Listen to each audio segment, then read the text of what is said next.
dragon in Mali had already recognized the stars. When the Europeans were still eating raw meat, the Africans had discovered fire.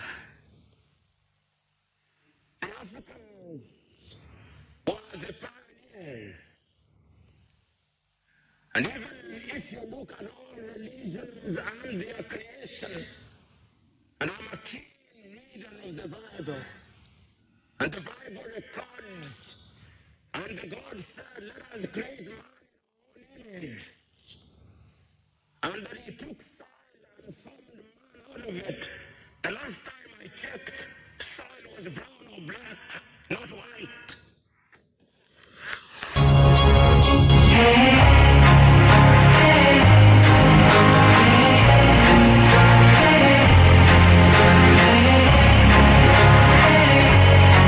Omulambo gwa Jacob Oulanyah nga bwe nabawadde kye bayita National Order of Presidents oba hierarchy, abakungu batandise dda okuyingirawo omu ku omu basimu ne banyabo live ekkololo live ekkololo wonna osinda okuba nga otumbudde.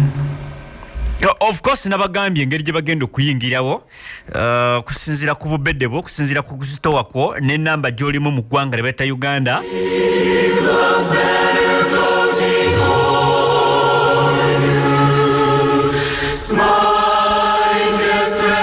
Era finally tujja kufuna omukulembeze w'eggwanga lino His Excellency kaguta museven buhabulwa.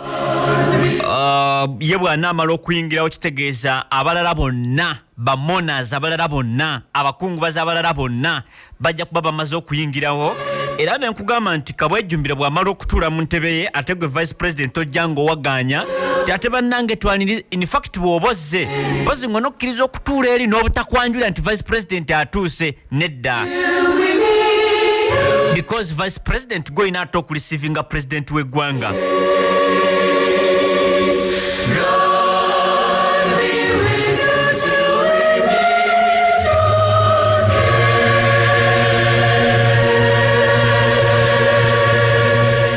Kitalo nnyo, kitalo ddala ekya namba 3 w'eggwanga Deputy Speaker Jacob Oulanyah.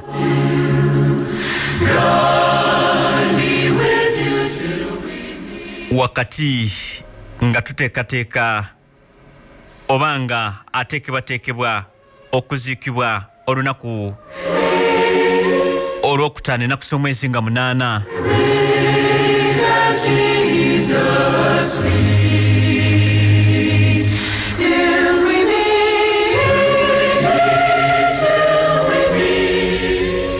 omulambo gwe gwasuziddwa mu palamenti ampuliriza era gye guvudde amakya g'olunaku olwaleero. Kati waliwo ebyewuunyisa, of course tujja bitunuulira si leero.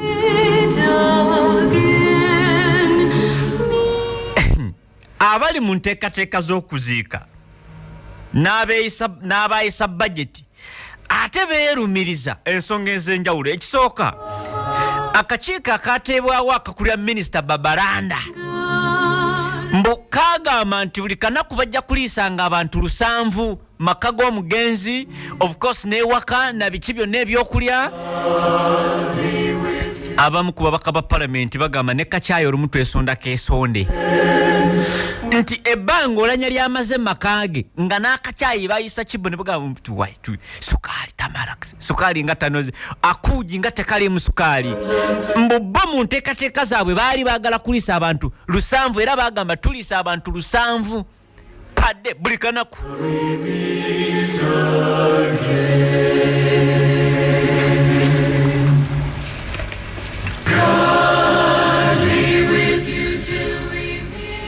Simanyi oba obadde okimanyi nti buli mwaka, kati bino yiga biyige because ffe tukola ku nsonga ennene, buli mwaka palamenti y'eggwanga erya gavumenti eteekawo ssente ez'okuziika abakungu 5 nga kiri mateeka nti bayisa obukadde 65 by emergency buli mwaka bubaawo singa bafiirwa omukungu temwetaaga kunoonya supplementary kubanga oleda akasente kabaawo ebyo biri mu gundi.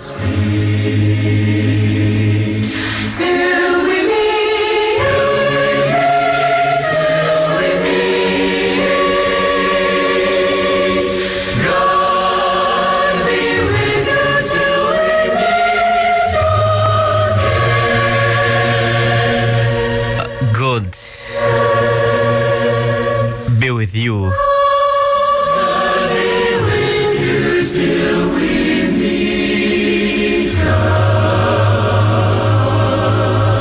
Until we meet again. Jacobo Lokoli Oulanyah abantu bangi bamwogeddeko nga mwe muli nakulira Acholi Parliamentary Caucus. Of course waliwo speech zengendo kujirayo anti semujunganda bannange abantu bekira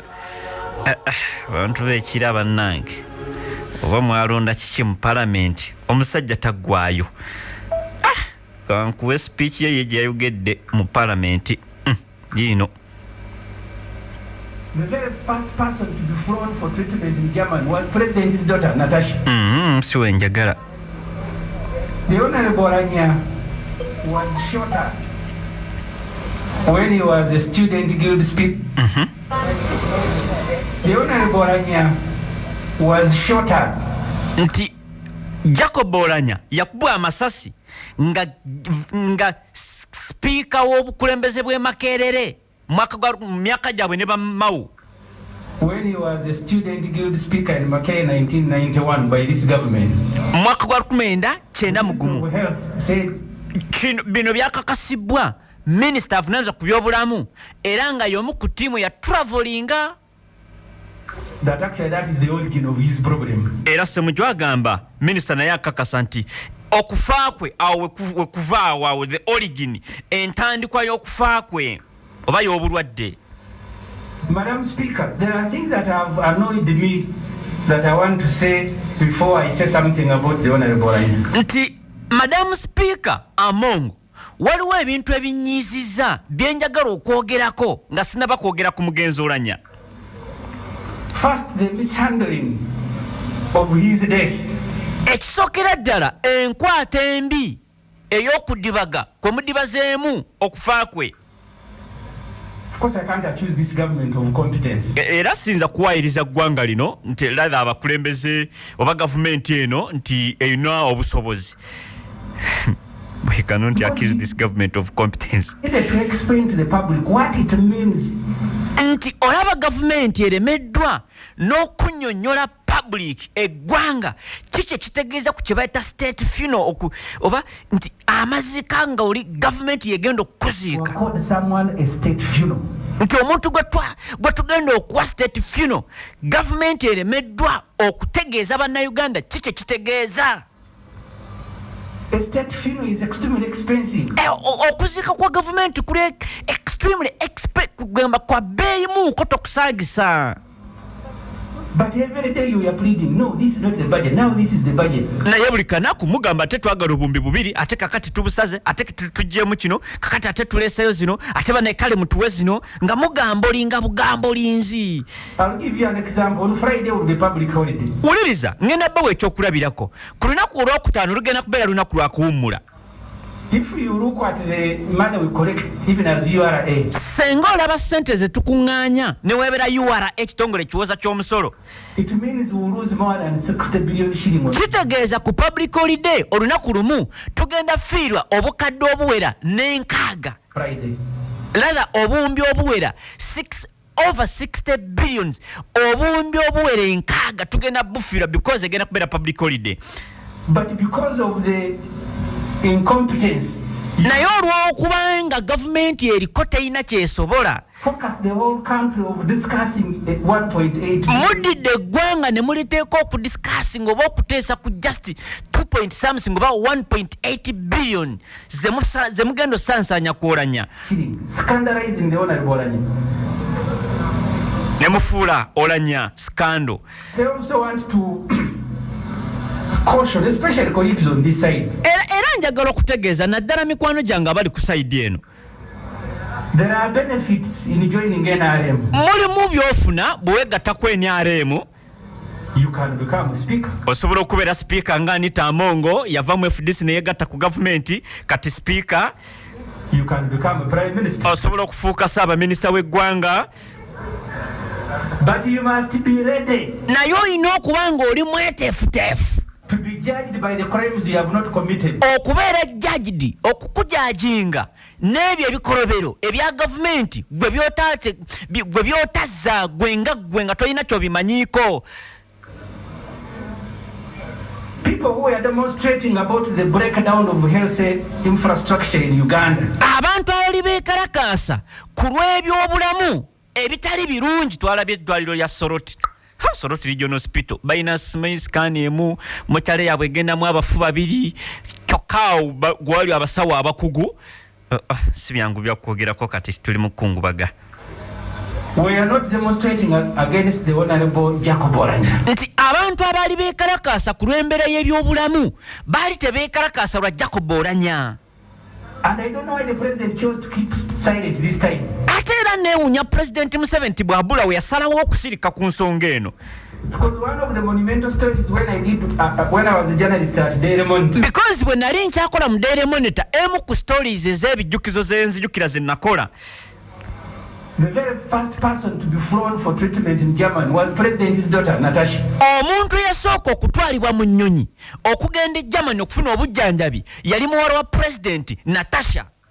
The presidential jet eventually became an air ambulance. Nti kati ennyonyi y'obukulembeze n'efuuka ambulance ng'esitula abantu n'ebatwala okufuna obujjanjabi. Noble Mayombo, Speaker Oulanyah.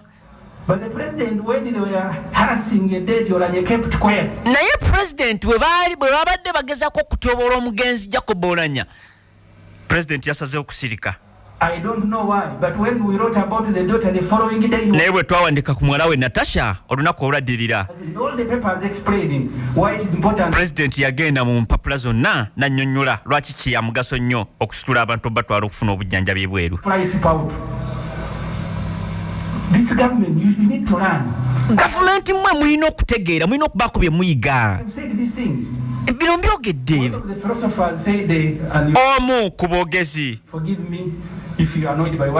n'agamba nti munsonyiwe kino we kikunyiiza naye nze sinze yakyogera, nze just mbabulya kyayogerwa. Mbajjukiza bujjukiza, I'm only reminding you. He was against bringing extremely very ordinary people into high positions. Nga omwogezi ono oba omuwandiisi ono Kalimagezi yali achallenginga oba nga takkiriza mu kuddira abantu aba bulijjo, ordinary people, okubawa obuvunaanyizibwa obwa waggulu ennyo. Era abantu abo bagenda kubeera overwhelmed by power. Ono yagamba Prime Minister gwe tulina tasobola nadde n'okumuwa okubeera manager wa kampuni eyola ebisasiro. Oyo semujju nganda gwe nkooti nze.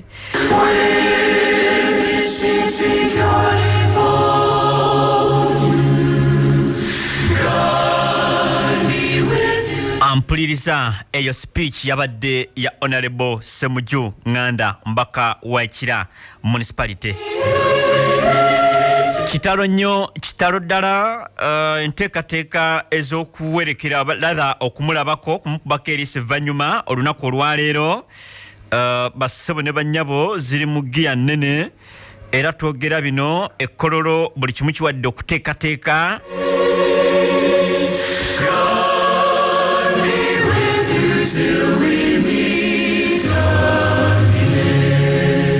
Naffe twasalawo okulaga okunyolwa kwaffe nga tukozesa omudigido guno.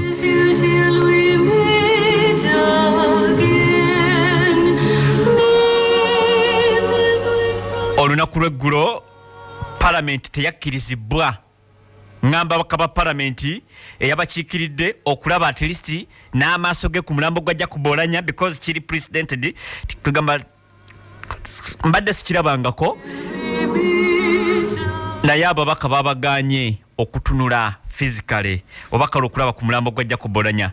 Speaker Amongo yabagambye munneesiga mwanjira akalulu ne mumpa okutegeera kwammwe n'amaaso gammwe nze omusajja namulabidde ddala mu ssanduuku ye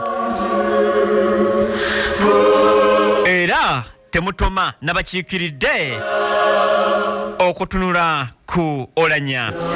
Ye Minister avunaanyizibwa ku byobulamu Dr. Jane Ruth Acheng yannyonnyodde eri palamenti kiki ekyaviiriddeko omugenzi Jacob Olokoli Oulanyah era ffe ab'amawulire twamukootinze addressing parliament ku Tuesday naku mwezi nga 5 April mwaka gwa 2022. Dr. Acheng said the immediate cause of Oulanyah's death ekyaviiriddeko kyennyini okufa kw'omugenzi Jacob Olokoli Oulanyah bakiyita multiple organ failure. Ebitundu bye eby'omugaso mu bulamu oba ku mubiri gw'omuntu byonna byalemereddwa. Omutima gwalemereddwa, kidney yalemereddwa, amawuggwe lungs ne gagaana, bassebo ne bannyabo n'ekibumba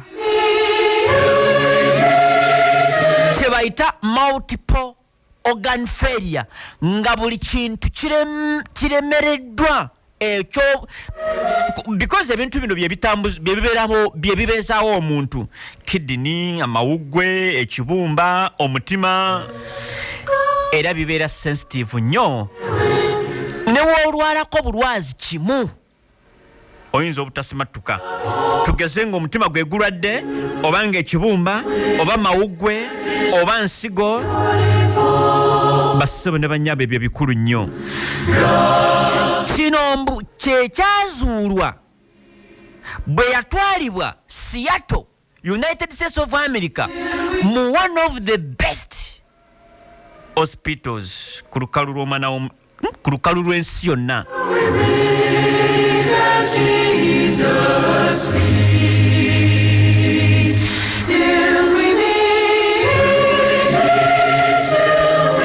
Ampuliza alipoota yabadde mu bumpimpi naye bayogedde ku bone marrows n'ebintu bye ebyamugibwamu oluvannyuma lw'okuba John Patrick Mama Mbabazi kalimagezi wuno naye ayingidde suuti ng'emuwoomedde baaba.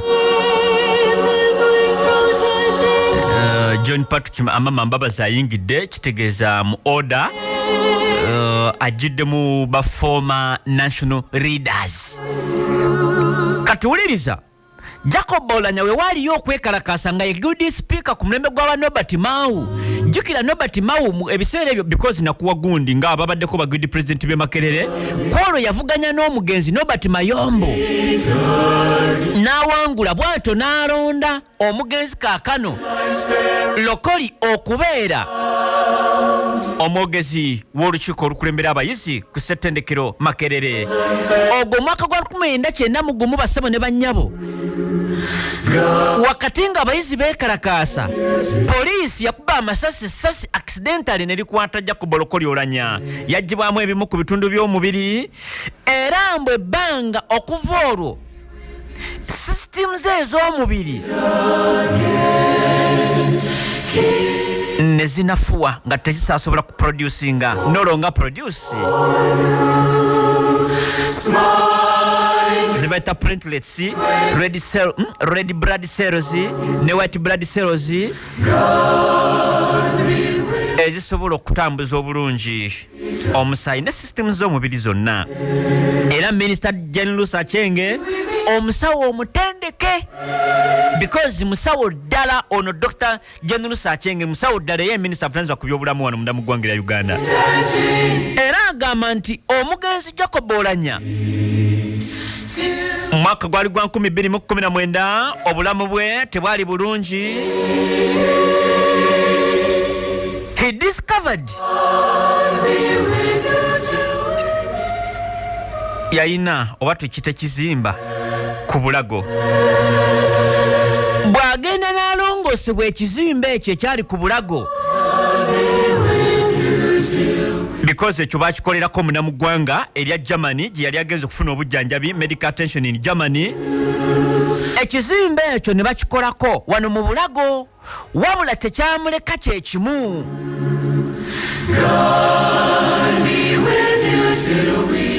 because bamala kumukolako examination zonna bakizuula nti alina cancer.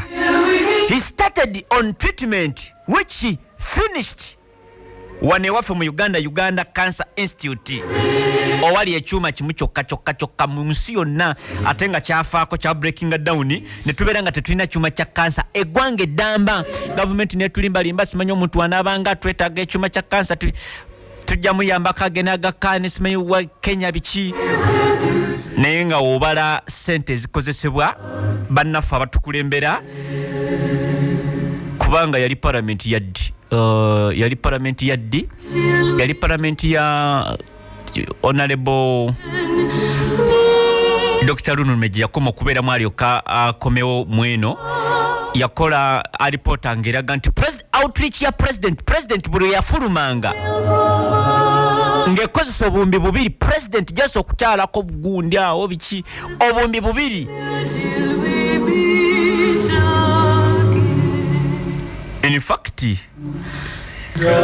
tetwalina kyuma kya kansa kimu paka amawanga amazira kisegagamba kali mukwateyo ekikadde. That's the state of the RSS gundi wano munda mu ggwanga lya Uganda. Mwana wattu okuva olwo Jacob Lokoli Oulanyah omugenzi kati tuli ku kyamuse kukyasa omugenzi baabo ba former national leaders musajja mukuru ndugu diplomat Lugunda huyo naye ayingira mpola ayingira but naye yakyali mukulembeze advisor ali very smart mbu okuva olwo wamala okukitegera nti cancer zeeko wano Uganda Cancer Institute. He subsequently visited several other hospitals n'amalwaliro amalala mangi obuzibu we bujira covid we yajjira basibo ne banyabo entambula ne bagiggala n'akalulu akalwo tekasobozesa Jacob Lokoli Oulanyah kusigala ng'afuna obujjanjabi nga bwe yali abufuna.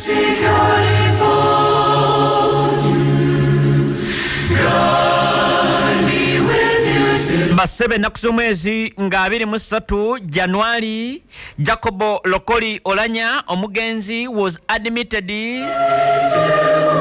Mulago where he was to stay for 2 weeks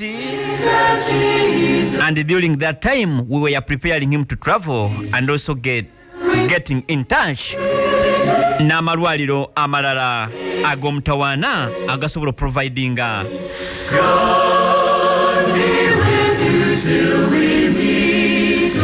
obujjanjabi obw'ekikugu. Mu bujjanjabi obw'ekikugu mwalimu kye beeta CART cells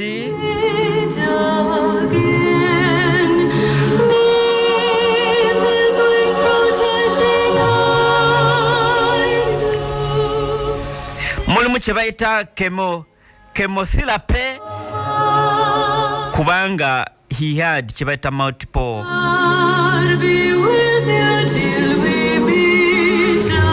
chemotherapy that had suppressed the bone marrow bigambo bya gundi nyinzo obutaputa bulungi bya kisawo nenze njagala kujjayo kinyusi era ebbanga eryo basabo ne banyabo.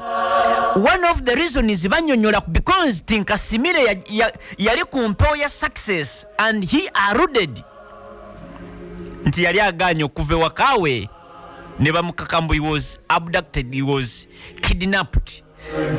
Mbu ebiseera ebyo government report enyonyola one of the reasons is that visitors were prohibited from the hospital is because his marrow was not functioning. He needed to be protected from infections. Na bwekityo Dr. General Sanchenge yeebazizza ttiimu y'abasawo in fact nga bawedde ddala 15 nga bakulembeddwamu Dr. Jackson Orem UCI Executive Director who attended to him from the time they discovered nti ayina obuzibu until we bagenda Seattle, United States of America. Basebo ne banyabo February omwezi ogwokubiri enaku z'omwezi nga 3 5 people bava no mudamu gwanga ne bagenda Seattle ne baolekirwako kibata Holy Spirit. Kuno kwaliko, this included Speaker Patricia Lakidi and bamwita Attendant Christine Awol is security guard Acheng Dr. Jackson Oremwen Origwe nkugambye yambako okulabanga obulamu bwe bustabilizinga n'okubatwalira nti ffe twali tukomye wano ku lukalo omwana omuddugavu ba mu Uganda kati mwe mutandikire wano. Basebo ne bannyabo Speaker wa Parliament muloza tayingiddeewo. Speaker wa Parliament uyo ayingirawo mpola mpola wonna osina okubanga otumbudde katulabe Speaker wa Parliament number 3. Many people are talking about Jacob is going to be back. Ampuliriza number 3 w'eggwanga erya Uganda eyasigaddewo Amongo Aneti naye wuno ayingira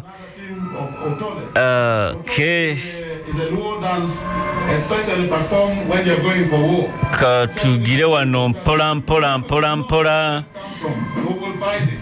We use the spears, we use the shield. Kale katwongeze ku ddoboozi lino nga mmaze okujjukiza bannaffe be tuli nabo aba Success Motors. Essaawa eno mu Vumbula ekutuusibwako aba Success Motors abakuyamba okufunira ku mmotoka eyo ey'ekirooto kyo ng'ate bakkiriza n'ekibanja mpola kw'otadde n'okuswapinga otwala gy'olina n'oyongerako katini ne weefunirayo gy'oyagala. Basangibwa Nakawa okumpi ne Pepsi Cola. Success Motors mu Vumbula. Kambanjulire, Alleluia Natural Drinks. Ebyokunywa bino biganzi nnyo, ng'ate biwoomu, bissaamu amaanyi mu mubiri, ne buwangaala, bikoleddwa bakugubeerere, mubiyirire, biri mu maduuka wonna wonna, ebiriira nsekoseko. Alleluia Jinga Tea Drink, gwita omubisi gw'entangawuzi, ne Alleluia Tamarind Drink, omubisi gw'enkoge, bikutuusibwako Alleluia Reflexology Health Solution and Nutrition Center Limited. Okumanya ebisingawo, noti 7 noti 3, noti 37 33 oba noti 393 24 15 66. Ino ye program Vumbula. When I was in Okubango Tumbude, that means that the next arrival. I can also see that the members of the judiciary also arrived here. So that means that the arrival of the president is really soon. As soon as he does arrive, then we'll be, of course, kick-starting the prayers. Nagambye nti speaker oluyingirawo number 3 w'eggwanga kitegeeza ne number 2 vice president aba yaddako kuyingirawo. Then number 2 bw'amala okuyingirawo basebo ne bannyabo musuubire namba 1 okubanga naye ayingirawo kunaosina okubanga otumbudde ekkololo okuba eriiso evvannyuma oba erisembayo naddala mu ab'e Kampala n'abayitiddwa abantu abatawera 2,000 kubanga bali lukumata bali meka bagambye nga 1,500 awe watyawo. We watyo kale muzikirize nkole bwenti